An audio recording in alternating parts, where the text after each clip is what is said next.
Bonjour et bienvenue à mon émission. Je suis votre hôte, J.D. Mavie, et je suis accompagné de Jack la citrouille.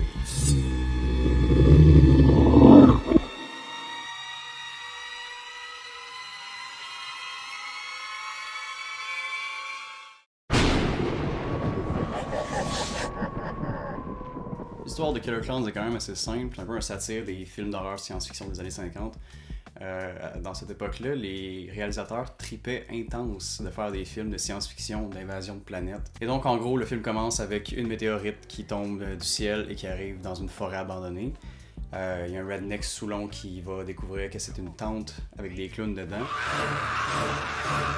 Donc le redneck Soulon se fait tuer, puis après il y a notre couple de protagonistes qui vont découvrir la tente également et trouver qu'il y a des clowns dedans qui ont tué des gens dans des cossins de barbe à papa. Donc ils sortent de la tente et le gars est horrifié, puis il dit qu'il faut avertir la police, mais ils ont tous les deux peur que la police les croit pas et qu'ils rient d'eux. Mais la fille, elle lui dit qu'il y a un policier qui va les croire parce que c'est son ex. I know he'll believe us. Yes! Yes! Holy shit!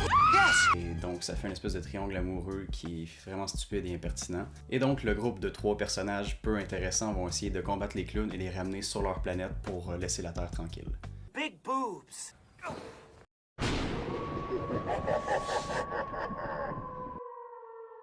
Les meurtres dans Killer Clowns sont comme pas vraiment sanglants parce que c'est classé 13 ans et plus, fait qu'ils peuvent pas mettre comme des cadavres qui pissent le sang de partout, ce qui est un peu décevant parce que moi personnellement j'adore ça, voir des cadavres qui pissent le sang, c'est un peu un fantasme étrange que j'ai. Mais les meurtres en valent vraiment la peine pour ce qui est de la créativité, je veux dire le réalisateur probablement qu'il était gelé tout le long, mais les idées fucked up qu'il y a eu sont vraiment intéressantes.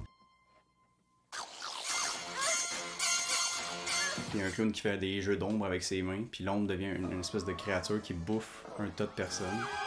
Holy shit! L'effet est comme semi-mal fait, ça a comme mal vieilli, mais en même temps c'est quand même bien fait pour l'époque, puis c'est vraiment le fun comme idée. Where is he? Sinon il y a plein de trucs fucked up, comme genre il y a une moto invisible qui est conduite par un clown qui va rentrer dans un char qui tombe d'un pont puis qui part en feu, c'est comme complètement absurde, mais c'est le fun. Ça va être le fun de voir aussi le cadavre qui est comme en train de brûler. Les 2 meurtres préférés, le premier c'est avec le clown Shorty. Dans le fond, c'est le petit clown de la gang qui se fait détruire son vélo par un motard. Fait que là, il est fâché, fait qu'il pogne des gants de boxe, puis il décapite, je veux dire, il décrisse sa tête d'un coup de poing. What are you gonna do? Knock my block off?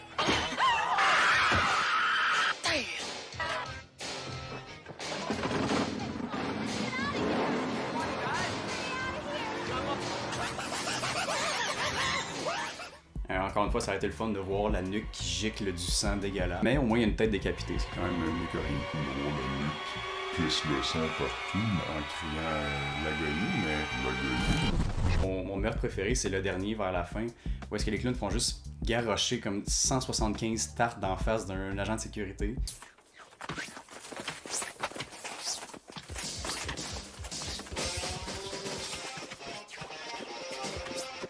C'est quand même le fun parce qu'au départ, c'est amusant de voir qu'il est devenu comme un Sunday, puis là, Shorty met comme une petite cerise sur le Sunday, fait que c'est cute.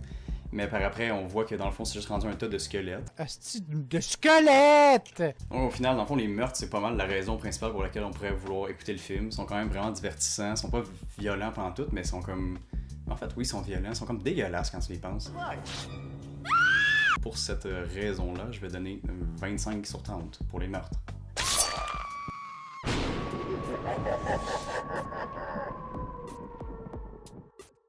L'esthétique est sacoche, les décors sont vraiment bien construits, surtout pour le budget qui était quand même assez infime. Il y a plein de petits boutons bizarres, puis de trucs fuckés, de portes qui s'ouvrent, comme qui font aucun sens, mais qui sont vraiment cool. Come on, open the door!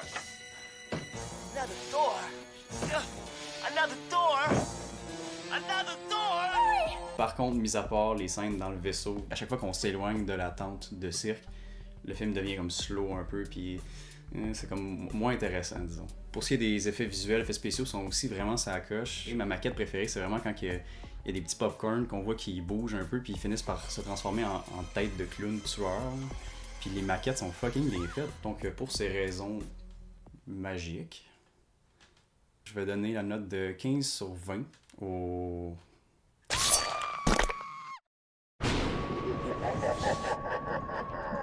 Les personnages dans le film sont inexistants, sont à chier. Il y a le gars principal que c'est juste un acteur vraiment mauvais. Yes! Yes, they were hanging there, wrapped up in these cotton candy things, these cocoons. Cocoons. Yes, cocoons. Pour ce qui est du personnage de la fille, elle est vraiment inutile dans le film. Dans le fond, elle est là au début, puis après ça, on la voit plus pendant tout le reste du film, puis à la fin, ça devient la demoiselle en détresse qui doit sauver. Sinon, il y a le policier douchebag qui est comme juste arrogant et fatigant tout le long. C'est comme tellement pas intéressant parce qu'on veut juste voir des clowns tuer du monde. Fait que pour les personnages, je vais donner la note de 2 sur 10. Yes, cocoons.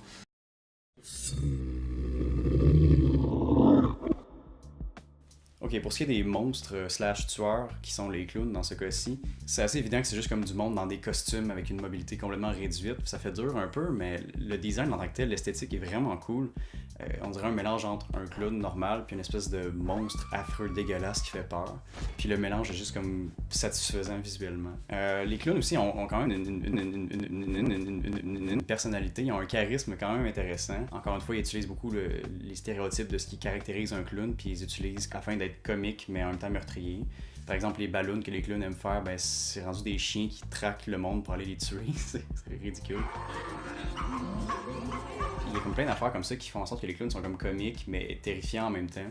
Et c'est vraiment un des points forts du film. Chaque fois qu'il y a un clown à l'écran, le film devient intéressant. Chaque fois qu'il n'y a pas de clown à l'écran, le film est fucking à chier puis t'as le goût de te tirer une balle. Encore plus que d'habitude. Pour les monstres / tueurs, je vais donner 20 sur 20. Je vais donner un score parfait parce que sont sacoches. Pour eux, ça paraît que c'est vraiment ça le but principal.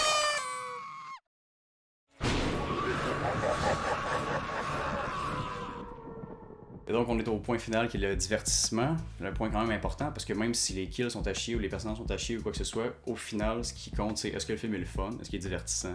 Donc Killer Clowns from Outer Space est effectivement un film très divertissant. À chaque fois qu'il y a des clowns à l'écran, c'est vraiment le fun. Ils vont juste foutre la marde dans la ville puis niaiser le monde. Cependant, à chaque fois, comme je l'ai dit comme 14 000 fois depuis le début de cette vidéo inutile, à chaque fois qu'il n'y a pas de clown à l'écran puis que c'est juste nos 3 personnages principaux, c'est juste pas intéressant, c'est plate, t'en as rien à chier d'eux autres. Alors pour tous ces faits divers, je vais donner la note de... je sais pas trop en fait. You suck. You're a loser.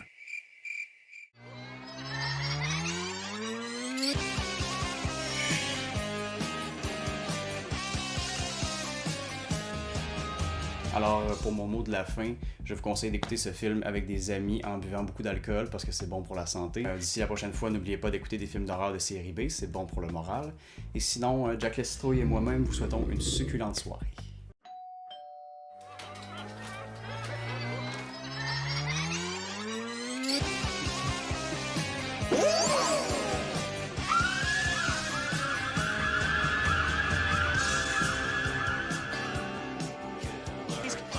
Cocoons. Cocoons. Yes, cocoons.